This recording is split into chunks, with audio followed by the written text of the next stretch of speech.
Keep the round of applause going. We're going to get your next act on stage. His name's Conor Reid. Give him a round of applause. Thank you.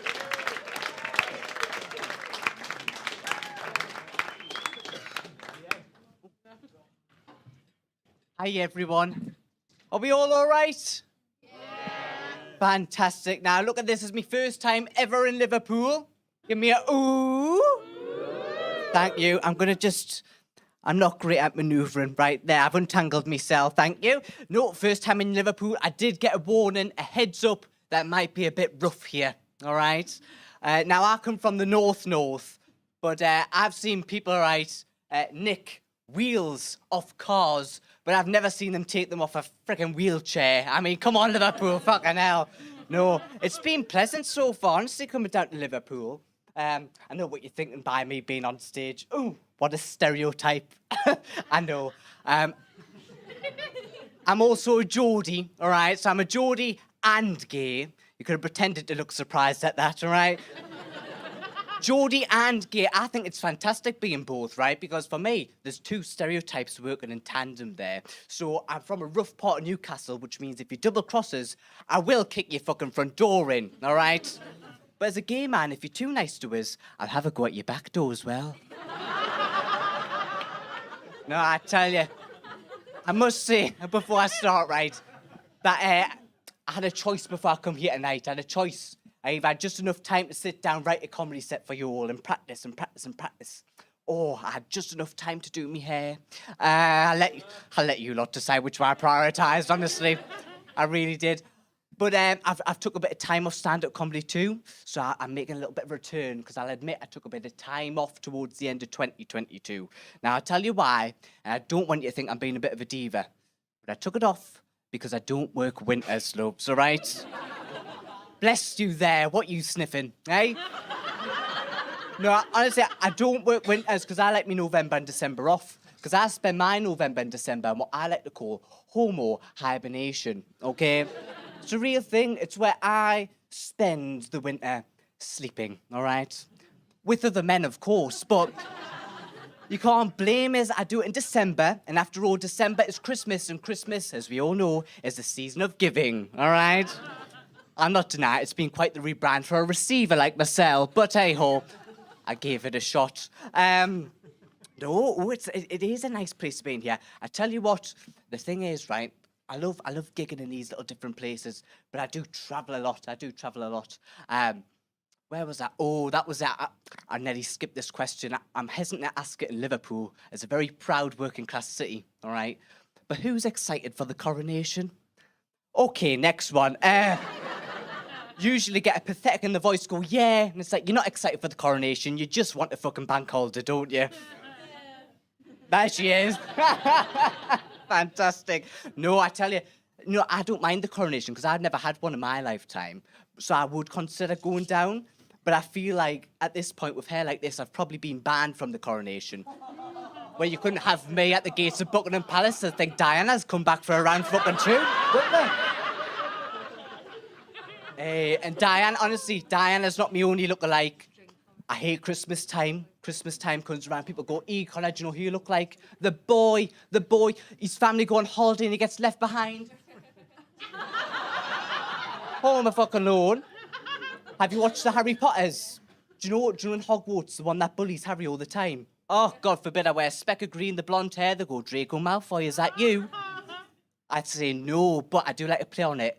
Me and Draco Malfoy, both very similar. We're both born as Slytherins. It's just, I later came out as a Hufflepuff, so...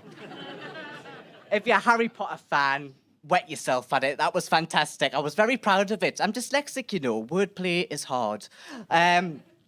Oh, hey. It's not the only lookalike I have either. Another one I've got. I was little, I used to go to, like, my family gatherings and all used to look at the glasses. When I was knee-high, and they'll go, oh, look, it's the Milky Bar kid. Sweet and innocent. I mean, nowadays, it has got more sinister, I'll admit. Now, whenever I go to a family gathering, they go, God, Netflix original, Jeffrey fucking Dahmer. They do, honestly. It's not fair. And they've got me in trouble, you know, these lookalikes. Oh, I used to car share all up and down the country for comedy, do gigs in different cities, and it was a blast. But all the people stopped wanting to get in the car with us, they were terrified. It wasn't the Jeffrey Dahmer thing that put them off, by the way.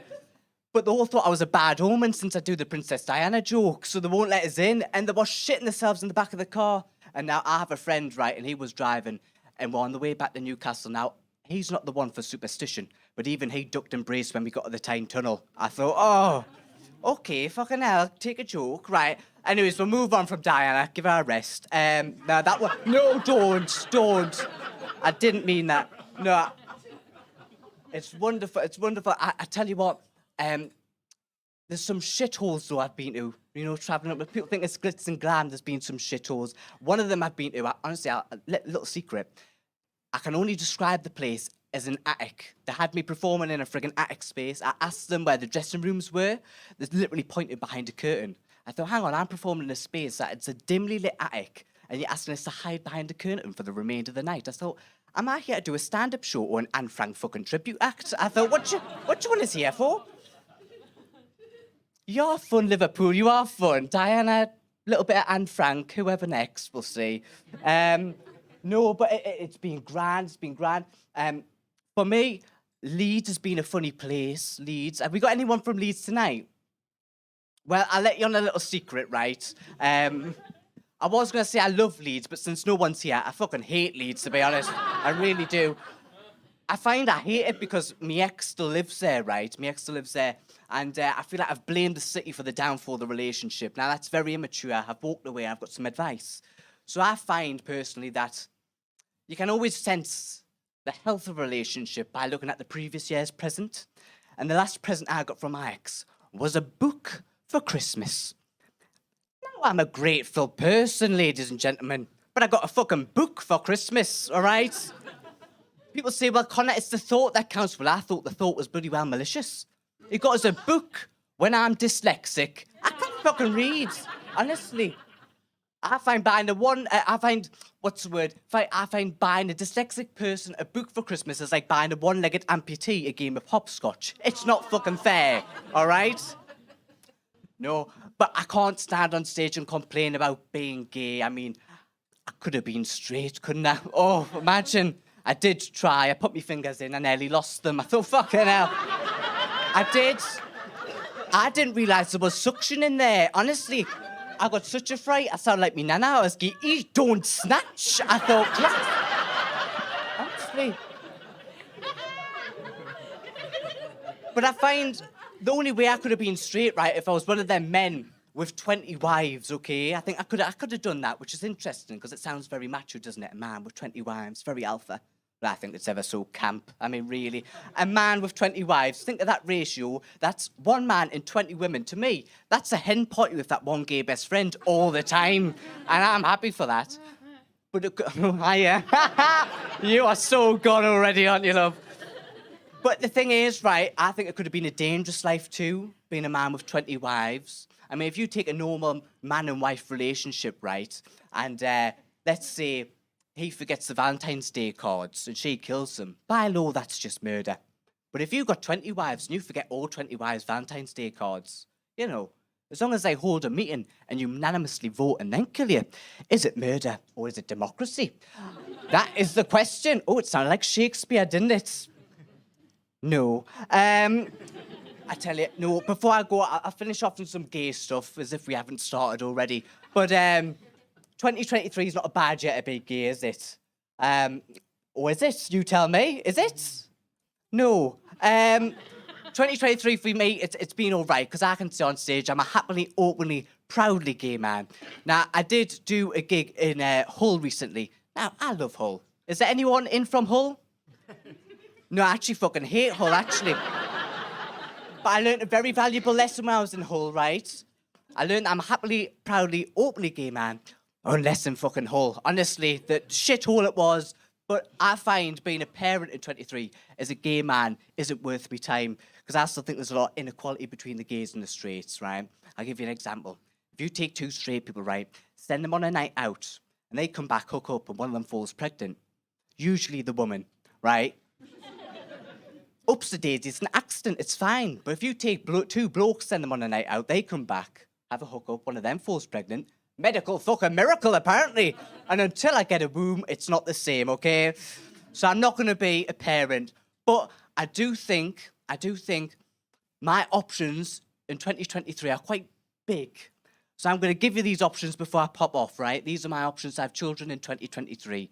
I can either do it the proper way, I can surrogate, I can foster, I could adopt or abduct. I've been Connor Reid, you've been ever so generous. Thank you for my first night in Liverpool, all right?